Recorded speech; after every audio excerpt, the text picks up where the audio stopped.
Siap, dengarkan ini baik-baik.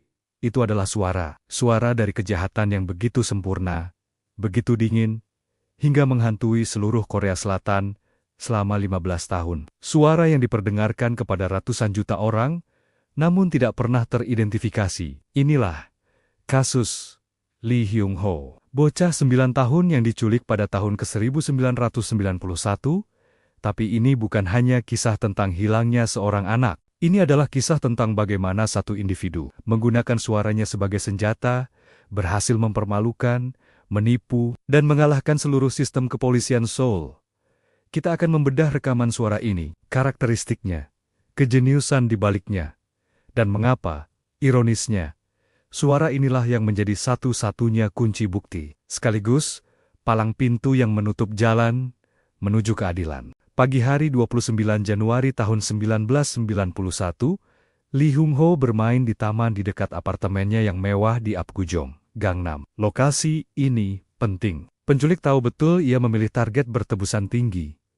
Hyung-ho menghilang tanpa jejak. Hanya 24 jam kemudian, telepon pertama berdering. Di ujung sana, ayah Hyung-ho mendengar suara yang tidak ia lupakan seumur hidupnya. Suara yang dingin, tanpa emosi, namun sangat terpelajar dan mengancam. Orang itu meminta tebusan 70 juta won, jumlah yang sangat besar pada tahun itu. Polisi segera dipanggil dan operasi penyadapan dimulai. Selama kasus berlangsung, penculik ini menghubungi keluarga Lee lebih dari 10 kali. Setiap panggilan direkam. Polisi dan analis suara segera bekerja. Kesimpulan mereka, si penelepon adalah pria berusia pertengahan 30-an, memiliki dialek Seoul yang jelas, namun dengan sedikit aksen regional yang samar. Yang paling menonjol, kosakatanya terstruktur, nadanya tenang, dan ia terdengar sangat percaya diri.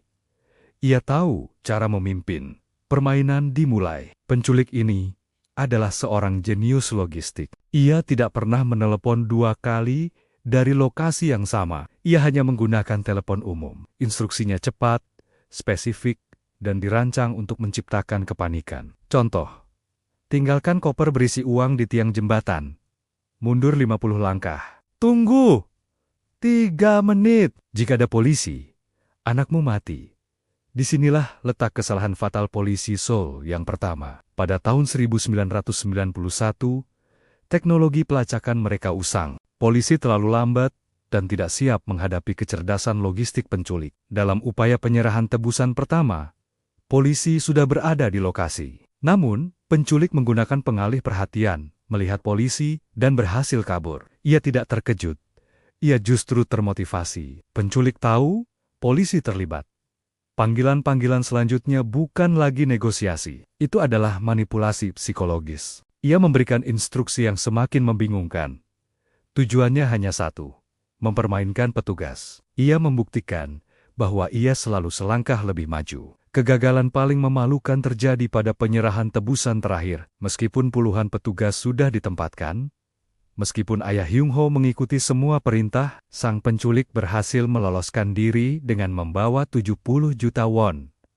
Ia menang mutlak. Setelah mendapatkan uang, panggilan telepon terhenti selama 50 hari.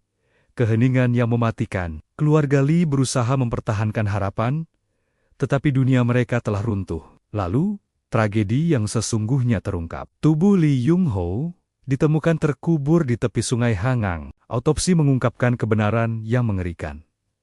Lee Hyung-ho dibunuh sangat cepat setelah diculik. Mungkin pada hari pertama, ini berarti selama 50 hari terakhir, sang penculik tahu betul korbannya sudah meninggal. Suara yang dingin dan terpelajar itu adalah topeng kebohongan. Itu adalah manipulasi yang paling kejam. Ia terus menelepon, terus bernegosiasi, padahal kejahatan utamanya telah selesai. Ini adalah kesalahan fatal polisi Seoul yang kedua. Mereka terlalu fokus pada penangkapan dan negosiasi tebusan. Mereka mengira Hyung-ho masih hidup karena penculik terus menelepon. Fokus mereka teralihkan. Mereka membiarkan bukti di tempat kejadian perkara asli menghilang.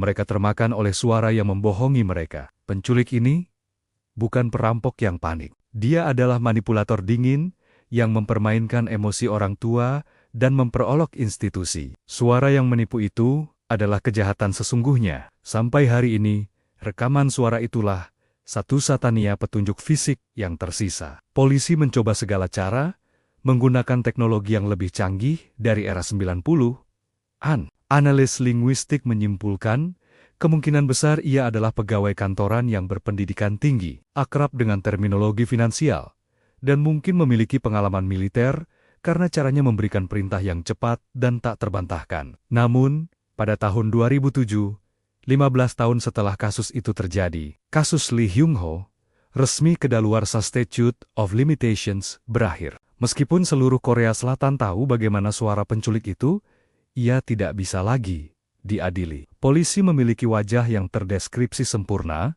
tetapi tidak punya nama. Kejahatan ini begitu membekas, hingga menginspirasi film Voice of a Murderer. Dan setiap kali film itu diputar di bioskop, rekaman suara asli penculik selalu ditampilkan di akhir film. Bukan sebagai hiburan, tapi sebagai permohonan terakhir. Harapan publik, semoga seseorang di antara jutaan penonton itu mengenali intonasi tersebut, mengenali suara yang sangat familiar, namun tersembunyi.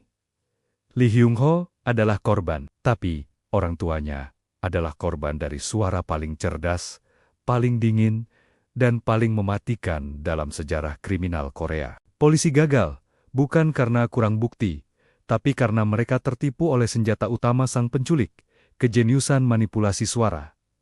Apakah Anda pernah mendengar suara ini?